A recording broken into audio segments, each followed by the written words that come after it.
वशिष्ठ साहब,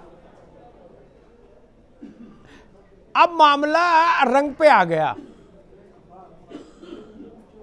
और ये अखिलेश यादव ने आज हनुमान जी को सामने कर दिया। उन्होंने कहा भाई हनुमान जी का रंग लाल है, लाल देह लाली लस है। तब अब तो मामला ज्यादा गंभीर हो गया। प्रशांत जी। धन्यवाद अमिताभ जी। देखिए, ऐसा है, हर चीज का एक सकारात्मक पहलू होता है और एक नकारात्मक पहलू होता है जी। रंग लाल है, हनुमान जी का भी रंग है और लाल खतरे का भी रंग है। तो हमको दोनों भावों को समझने की आवश्यकता है और ईश्वर से ही शक्ति प्राप्त करके कुछ इस प्रकार के मामले भी रहे कि दैत्यों ने उसका नकारात्मक प्रयोग किया। तो इसमें दोनों को हमको अलग अलग करके देखने की आवश्यकता है, उस भाव को समझने की आवश्यकता है जो प्रधानमंत्री जी हमारे कहना चाहते हैं। मैं पूजा नहीं करता जैसा बयान देने वाले अखिलेश जी, राम भक्तों पर गोली चलवाने वाली पार्टी के राष्ट्रीय अध्यक्ष अखिलेश यादव जी आज बजरंगबली जी की का उदाहरण दे रहे हैं। तो इससे हमें समझ लेना चाहिए कि अच्छे दिन आए हैं, परिवर्तन आया है।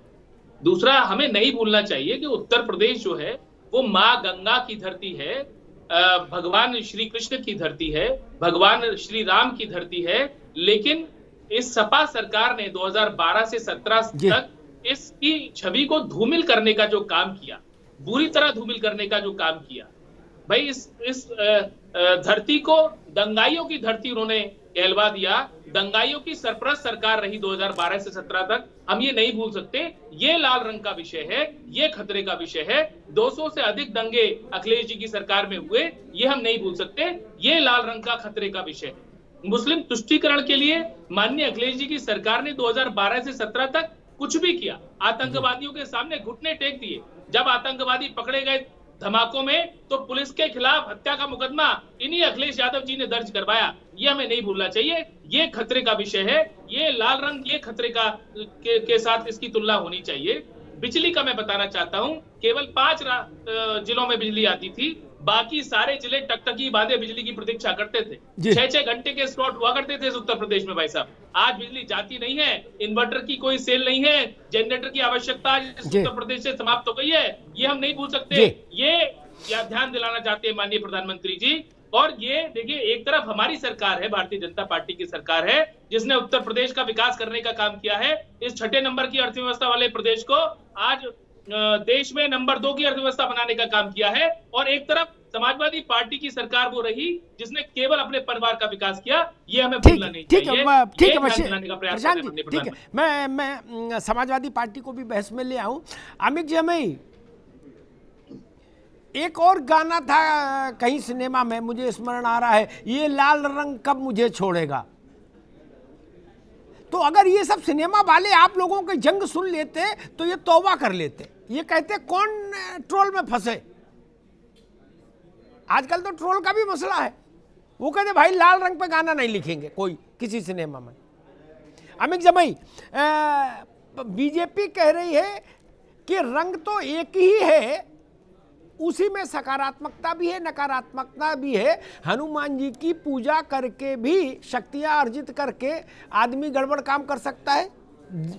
इंडियन माइथोलॉजी में ऐसे दैत्यों के तमाम उदाहरण हैं। भारतीय जनता पार्टी ये कह रही है। तो अच्छी बहस आदरणीय प्रधानमंत्री जी ने छेड़ दी है लाल रंग के साथ जी। अब देखिए अमिताभ जी, जो राजनीतिक लोग हैं वो भजन कीर्तन और जलसा जुलूस करने के लिए तो राजनीति में आते नहीं, और जिस स्तर पर बहस होती है उस स्तर पर एकेडमिक बातें तो की जाती हैं। हम लोग तो ये उम्मीद करते थे कि देश का जो प्रधानमंत्री है वो कोई बीजेपी का नेता तो होता नहीं है। देश के प्रधानमंत्री को बहुत ही उच्चतम तरीके की बातचीत अपने देश की जनता से करना चाहिए। जब वो गोरखपुर में ये सब भाषणबाजी कर रहे थे तो गोरखपुर के लोग ये उम्मीद कर रहे थे कि वो बताएंगे कि जो बीआरडी अस्पताल में जो स्ट्रेचर नहीं मिल रही है, दवाई नहीं मिल रही है, वो उस पर कुछ बात करेंगे। वो गोरखपुर पूर्वांचल के लोगों को बताएंगे कि एमएसपी पे गारंटी पे जो उन्होंने वादा किया था संसद के अंदर वो उसका ऐलान कर देंगे। लेकिन उन्होंने लाल टोपी का जिक्र किया। अब लाल टोपी का जिक्र किया तो मैं अपना समाजवादी पार्टी की तरफ से पक्ष रखना चाहूंगा। अमिताभ जी, आप बहुत ही वैचारिक हमेशा बातचीत करते हो। आप जानते हो कि दुनिया में दक्षिण पंथी जितनी सरकारें रही हैं, राजे रजवाड़ों के संबंधों के साथ जो सरकारें बनी हैं, उनका पतन हमेशा लाल झंडे की समाजवादी सरकारों ने ही किया है।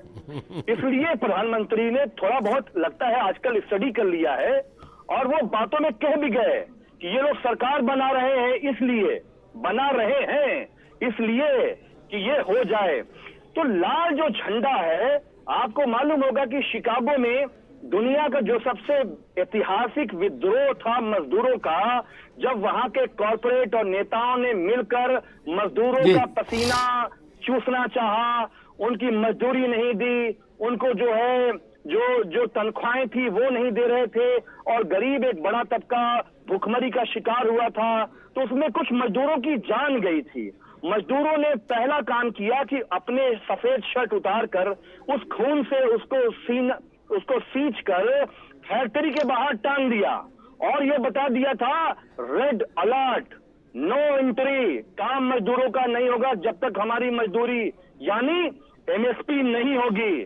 तो मोदी जी लाल रंग से उस रेड अलर्ट से डर गए हैं कि उत्तर प्रदेश की जनता ने, गरीब जनता ने, किसानों ने रेड अलर्ट जारी कर दिया है। प्रशांत जी, समाजवादी पार्टी कह रही है कि जब ऐसी सरकारें आई तो उनको लाल झंडे के नीचे खड़े लोगों ने ही अपदस्थ किया।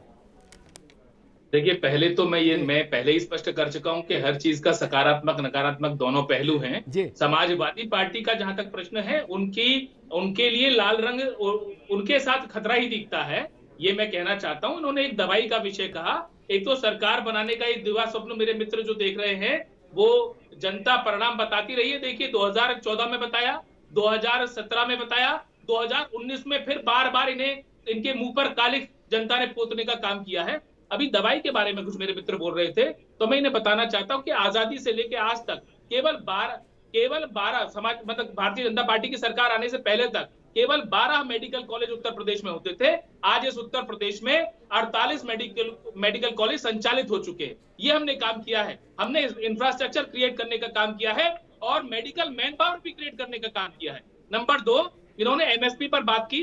स्वामीनाथन आयोग की रिपोर्ट आई, किसके शासन में आई? किसके शासन में आई थी रिपोर्ट?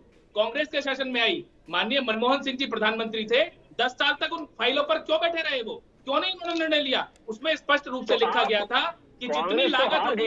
अमित जी, मैं बीच में नहीं बोल रहा था।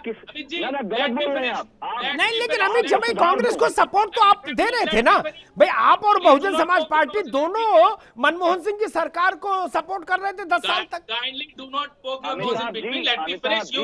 You speak on your turn, speak on your turn. Amitabh ji, let me finish please. जी, हाँ, बोलो भैया जी। मैं रोकूंगा, झूठ बोलोगे तो। मैं कह रहा हूँ कि स्वामीनाथन आयोग की रिपोर्ट आई थी, कांग्रेस 10 साल तक उस फाइल पर बैठी रही, कोई निर्णय नहीं लिया। उनमें स्वामीनाथन आयोग में एक सिफारिश थी। सिफारिश क्या थी कि जितनी लागत किसानों की हो उस पर कम से कम 50% का लाभ उसको मिलना चाहिए, 50% एक्स्ट्रा उसको मिलना चाहिए।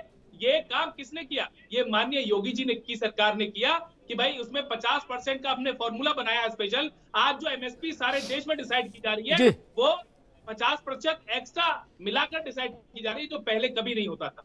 हमारी सरकारों ने जितने भी एमएसपी की सरकार, राज्य सरकार और केंद्र सरकार के साथ मिलकर ये एमएसपी की खरीद होती है, ये सबको ज्ञात है।